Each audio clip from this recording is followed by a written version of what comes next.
Hey guys, welcome back to journey inside. और number game की इस सीरीज में हम बात कर रहे हैं 1 से लेकर 9 नंबर तक के लोगों की बर्थ नंबर की। और हम डिटेल में जान रहे हैं उनका स्वभाव, उनकी करेक्टरिस्टिक्स, उनकी खामियां या किस तरह के प्रोफेशन उनको अडॉप्ट करना चाहिए। और हमने अभी तक पिछली 5 वीडियो में बात करी है 1 से लेकर 5 तक के नंबर्स की। और आज की वीडियो में हम बात करने वाले हैं नंबर नहीं, आज नंबर 6 की बात हम नहीं करेंगे। आज हम कुछ और बात करेंगे। कुछ फ्रेंड्स ने कमेंट करके मुझसे पूछा है कि सर, जो डिस्क्रिप्शंस आप नंबर्स के बारे में दे रहे हैं वो हमारे अपने ऊपर या अपने आसपास के जिन लोगों को हम जानते हैं उनके ऊपर 70-80% तक तो मैच कर रहा है। लेकिन आप ही के चैनल पे हमने आपके क्लाइंट्स का रिव्यू सुना है, देखा है, जो कहते हैं कि आपका एनालिसिस 95%, 100%, 110% तक एक्यूरेट जा रहा है। तो ये जो 10, 15, 20% का गैप है, ये क्यों है? Are you not giving us the full information? Are you withholding some relevant or vital information जो किसी कारण से आप हमको नहीं बता पा रहे हैं? तो ये क्या कारण है? तो आज हम जानेंगे इस गैप के बारे में कि ऐसा क्यों है।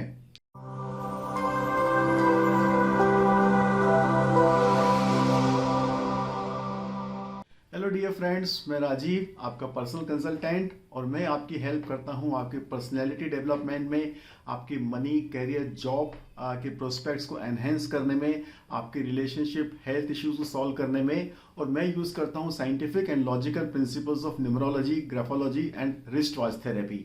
तो चलिए समझने की कोशिश करते हैं कि मेरी डिस्क्रिप्शन और आपकी आपस के लोगों की अंडरस्टैंडिंग में ये मिसमैच क्यों आ रहा है। तो सबसे पहली बात तो हमें ये जानने लायक है कि न्यूमरोलॉजी बात करती ही आपके गॉड गिवन टैलेंट्स के बारे में, जिन करेक्टरिस्टिक्स, जिस टेंडेंसीज के साथ में, जिस एनर्जी फील्ड के साथ में आप पैदा हुए हैं, न्यूमरोलॉजी उसकी बात करती है। वेयरएज ग्राफोलॉजी बात करती है जो भी हैबिट्स, जो भी एटीट्यूड्स, जो भी माइंडसेट आपने डेवलप किए हैं in the process of growing up, जिस भी तरह के वैल्यू सिस्टम आपने अडॉप्ट किया है, this is called social conditioning और the wiring of the subconscious mind, जिसके साथ में आप बड़े हुए हैं, विच डिपेंड्स लार्जली ऑन किस तरह का सोसाइटी का प्रभाव आप पे पड़ा है, किस तरह के एक्सपीरियंसेस आपकी लाइफ में आए हैं, किस तरह की बुक्स आपने पढ़ी हैं, किस तरह का एसोसिएशन आपने किया है। तो वो चीजें एक्चुअल में जो आपकी काम करने के तरीके को इन्फ्लुएंस कर रही हैं, जिस तरीके से आप अपने आप को कंडक्ट करते हैं, वो हमें हैंड राइटिंग और सिग्नेचर में मालूम पड़ता है। लेकिन न्यूमरोलॉजी बात करती है, से फॉर एग्जांपल एनी नंबर, उसकी करेक्टरिस्टिक्स, उन चीजों के साथ में आप पैदा हुए हैं, उन एनर्जीज को लेके आप जन्मे हैं। दूसरी बात ये कि जो भी मैं डिस्क्रिप्शन दे रहा हूं किसी भी नंबर के बारे में, वो एक जनरलाइज्ड डिस्क्रिप्शन है, पर्सनलाइज्ड एनालिसिस नहीं है। तो मान लीजिए मैंने किसी नंबर के बारे में आपको 15 बातें बताई, तो जरूरी नहीं कि 15 की 15 हर एक बंदे में उतनी ही इंटेंसिटी के साथ में रिफ्लेक्ट होंगी या मैनिफेस्ट होंगी। It depends from person to person, from case to case basis. जैसे मैंने एग्जांपल दिया था अपनी पिछली एक वीडियो में कि कोई भी डेट ऑफ बर्थ एक व्हीकल की तरह है, और जो आपकी कमी, जो आपकी स्ट्रेंथ्स हैं, वो आपको भगवान ने कुछ गैजेट्स आपकी गाड़ी में देके भेजा है, where some gadgets are missing, जो आपकी शायद वीकनेसेस हो सकती हैं या वो एरिया जहां पे आप लैग कर रहे हैं। और जब मैं एक्चुअल कंसल्टेशन करता हूं अपने क्लाइंट्स की, तो मैं देखता हूं कि बहुत सारे क्लाइंट्स को पता ही नहीं होता है कि उनके पास में ये गैजेट है या उनके पास में ये स्ट्रेंथ है, और उन्होंने कभी उसको डेवलप ही नहीं किया होता है। और alternatively they might be suffering from the lack of certain gadgets, जो उनकी लाइफ में बहुत ज़्यादा प्रॉब्लम्स क्रिएट कर रहा है। फॉर एग्जाम्पल, एक हाउस वाइफ है एंड शी इज नंबर 5। अब उसने कभी कॉर्पोरेट वर्ल्ड में काम नहीं किया है या कभी प्रोफेशनल वर्ल्ड में काम नहीं किया है, तो she will never have a chance to develop her communication strength, जो 5 नंबर वालों की खासियत होती है। ये नंबर 3 है, they are good at teaching, they are good at explaining things, लेकिन कभी उनको इस फैकल्टी को डेवलप करने का मौका ही नहीं मिला है। एंड इस तरह से जो एक्चुअल में मैनिफेस्ट हो रहा है और जो उन्हें डेवलप करने का मौका मिला है, there could be mismatch in those aspects as well. इसके अलावा जब हम लाइव एनालिसिस करते हैं तो हम सिर्फ नंबर्स को ही नहीं देखते हैं, हम ये भी देखते हैं कि सामने जो व्यक्ति है उसकी बैकग्राउंड क्या है, एजुकेशन क्वालिफिकेशन क्या है, किस प्रोफेशन में काम कर रहा है, कितना एक्सपीरियंस है। So before doing the actual analysis we get into a talk with the person to understand him better, और वो किस प्रॉब्लम को लेके हमारे पास में आया है। To give you a very live example, मेरे एक क्लाइंट हैं दिल्ली में, केपीएमजी में बहुत बड़ी पोस्ट पर है, पार्टनर पोस्ट पर है, और उनकी एक मेजर प्रॉब्लम थी इंटरपर्सनल रिलेशनशिप्स। अपने क्लोज फैमिली मेंबर्स के साथ में भी उनका बहुत अच्छा नहीं पट रहा था, इन लॉज के साथ में प्रॉब्लम हो रही थी, और उनको लगता था कि उनके फ्रेंड्स उनकी सफलता से जलते हैं, बिकॉज वो बहुत जल्दी अपने करियर में राइज किए थे और केपीएमजी के पार्टनर लेवल पे पहुंचे थे। और ये एक बहुत बड़ा इशू उनके साथ में था, एंड ही वॉज नंबर 4। तो जब मैंने उनको एक्सप्लेन किया नंबर 4 की करेक्टरिस्टिक्स की, ये लोग एकदम बहुत डायरेक्ट होते हैं, स्ट्रेट फॉरवर्ड होते हैं, इनकी टोन हार्श हो सकती है, और ये मुंह फट होते हैं, कुछ भी मुंह पे बोल देते हैं। देन ही रियलाइज्ड कि yes, that is one of his characteristics. और मैंने बोला कि अपनी इसी आदत के कारण ये अपने फ्रेंड्स को भी अपने अगेंस्ट कर लेते हैं, and their friends become their sort of enemies, या वो उनसे थोड़ी सी जलन रखने लगते हैं। So I said there is nothing wrong with your friends, it's all about you not behaving in a good way with your friends, and that is antagonizing them. So that became a very wow moment for him. देखिए, किसी भी आदमी की personality बहुत complex होती है, multi dimensional होती है, और अभी जो हम बात कर रहे हैं वो वर्जिन नंबर्स की बात कर रहे हैं। मैं सिर्फ उनका डिस्क्रिप्शन दे रहा हूँ। से फॉर एग्जाम्पल किसी का डेट ऑफ बर्थ 23 है, तो उसका बर्थ नंबर 5 हो गया। अभी मैं सिर्फ 5 को कंसिडर करके उसी का डिस्क्रिप्शन दे रहा हूँ। या मेरा डेट ऑफ बर्थ 7th है, तो मैं सिर्फ 7 का डिस्क्रिप्शन दे रहा हूँ।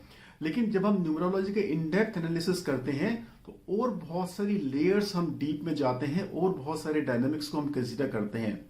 सो फॉर एग्जाम्पल दिस नंबर 7 और 5 और number 3 is known as the birth number और मूलांक नंबर। कुछ लोग इसे प्राइमरी नंबर या ड्राइवर नंबर भी कहते हैं। इसके अलावा एक नंबर और होता है जिसे हम कहते हैं कंडक्टर नंबर, या सेकेंडरी नंबर, या लाइफ पाथ नंबर भी कुछ लोग कहते हैं, डेस्टिनी नंबर भी इसे लोग कहते हैं, which is the total of all the digits of your date of birth in DD MM YY format. Say for example मेरा डेट ऑफ बर्थ है 7th of September 1967, तो मैं इसे कैसे लिखूंगा? 07091967। So if I add up all the digits 0 plus 7 plus 0 plus 9 plus 1 plus 9 plus 6 plus 7, that comes to 39. 3 plus 9 12, 2 plus 1 3. So 3 is my conductor number, या मेरा भाग्यांक number है। और ये नंबर भी मेरे को बहुत ज्यादा प्रभावित करेगा, मेरी पर्सनैलिटी में ऐड करेगा। तो जहां मैं 7 नंबर का एनालिसिस करूंगा अपनी डेट ऑफ बर्थ का, वहीं मैं 3 नंबर की कैरेक्टरिस्टिक्स भी इसमें ऐड करूंगा। और ये लाइफ पाथ नंबर भी है, आपका भाग्यांक नंबर भी है, जो बताता है कि किस टाइप का प्रोफेशन आप चूज करना चाहिए। तो अब देखिए, 3 नंबर के बारे में हमने चर्चा करी थी कि ये लोग टीचिंग में, काउंसलिंग में, कोचिंग में, इस टाइप के बिजनेस में बहुत अच्छे होते हैं। तो by default in the latter part of my life after say 33 years मैं इस प्रोफेशन में आ गया। So this is the second layer of analysis जो हम न्यूमरोलॉजिकल एनालिसिस में ऐड करते हैं, और ये बहुत ज्यादा इंपॉर्टेंट होता है। अब देखिए, मूलांक नंबर 1 हो गया 1 to 9, लेकिन कंडक्टर नंबर या भाग्यांक नंबर 1 से लेकर 9 तक कुछ भी हो सकता है। तो मूलांक नंबर 1, कंडक्टर नंबर 1 से लेकर 9 तक कुछ भी। मूलांक नंबर 2, कंडक्टर नंबर 1 से लेकर 9 तक कुछ भी। तो इस तरह से ड्राइवर कंडक्टर के 81 कॉम्बिनेशंस बैठते हैं, और उन 81 कॉम्बिनेशंस को स्टडी करके हम फर्दर एनालिसिस करते हैं। इसके अलावा जब हम और पर्सनलाइज्ड एनालिसिस में जाते हैं, इन डेप्थ जाते हैं, तो हम बनाते हैं उस किसी भी व्यक्ति का न्यूमेरो चार्ट, जो भी आप फोटो में देख सकते हैं। अब आप देख रहे हैं यहाँ पर 9 स्क्वायर्स हैं, और 1 से लेकर 9 नंबर तक का हर एक नंबर का अपना डेजिग्नेटेड स्पेस है। और देखने वाली बात यहाँ पर ये है कि जो 1 से 9 वर्जिन या बर्थ नंबर का डिस्क्रिप्शन हमने अभी तक देखा है, इन नंबर्स का न्यूमेरो चार्ट में एनालिसिस या इंटरप्रिटेशन एकदम अलग है। Say for example, number 1 talks about communication skills and communication abilities. Number 6 talks about relationships. Number 9 talks about intelligence. Number 4 talks about discipline and planning and organization. तो इस तरह से किसी न्यूमेरो चार्ट में, किसी व्यक्ति के न्यूमेरो चार्ट में कौन कौन से नंबर्स हैं, उनका इंटरप्रिटेशन भी हम एनालिसिस में ऐड करते हैं। इसके अलावा आप नोट कर रहे होंगे, इस चार्ट में आप देखेंगे 3 हॉरिजॉन्टल लाइन्स हैं, 3 वर्टिकल लाइन्स हैं, और 2 डायगोनल लाइन्स हैं। तो किसी व्यक्ति के न्यूमेरो चार्ट में कौन कौन से नंबर्स प्रेजेंट हैं, कौन से नहीं है, कितनी वर्टिकल लाइन्स हैं, क्योंकि हर वर्टिकल लाइन का, हर हॉरिजॉन्टल लाइन का अपना अलग मतलब है, डायगोनल लाइन का अपना अलग मतलब है। तो वो पर्सनलाइज्ड एनालिसिस में और इन डेप्थ में जाके हम स्टडी करते हैं। एक और बहुत इंपॉर्टेंट चीज जो हमें कंसिडर करनी होती है, वो ये कि व्यक्ति के नाम का नंबर क्या है। इम्पैक्ट ऑफ नेम नाम से मैंने 8 वीडियोस की सीरीज बनाई है। उसको आप चैनल के कंटेंट पे जाके चेक कर सकते हैं। और नेम का नंबर्स भी आदमी की पर्सनैलिटी पे, उसके वर्क पे, उसके रिजल्ट्स में, अकॉम्प्लिशमेंट्स में बहुत ज़्यादा इफेक्ट डालता है। और ये हमें डेफिनेटली कंसिडर करना होता है, बिकॉज नेम कैन क्रिएट और uplift my results up to 40-50%। और मैंने नेम सीरीज में बताया भी है कि बहुत दफ़ा अगर नेम का नंबर आपके बर्थ नंबर के साथ में एंटी है तो आपको बहुत ज़्यादा स्ट्रगल करनी पड़ती है। और सिर्फ नेम नंबर चेंज करके हम रिजल्ट्स को बहुत ज़्यादा फेवरेबल कर सकते हैं। So do go and watch those videos in the content.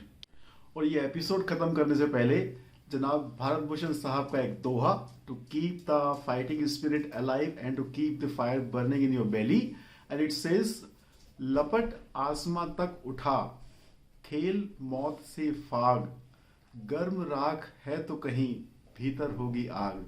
I hope now you understand. I am not withholding any information. I am not hiding anything from you. In fact, मैं बहुत दिल से आपको वो सब देने की कोशिश कर रहा हूँ जो भी मैंने थोड़ा बहुत सीखा है। And in depth analysis personalised होता है। अगर आपको लगता है कि आपको पर्सनलाइज्ड एनालिसिस की जरूरत है, आप इन डेप्थ अपने बारे में और जानना चाहते हैं, you can always get back in touch with me. मेरा फोन नंबर डिस्क्रिप्शन में नीचे है। And I will see you next time with number 6 now. But तब तक आप वीडियो को सब्सक्राइब करते रहिए, चैनल को सपोर्ट करते रहिए, शेयर करते रहिए।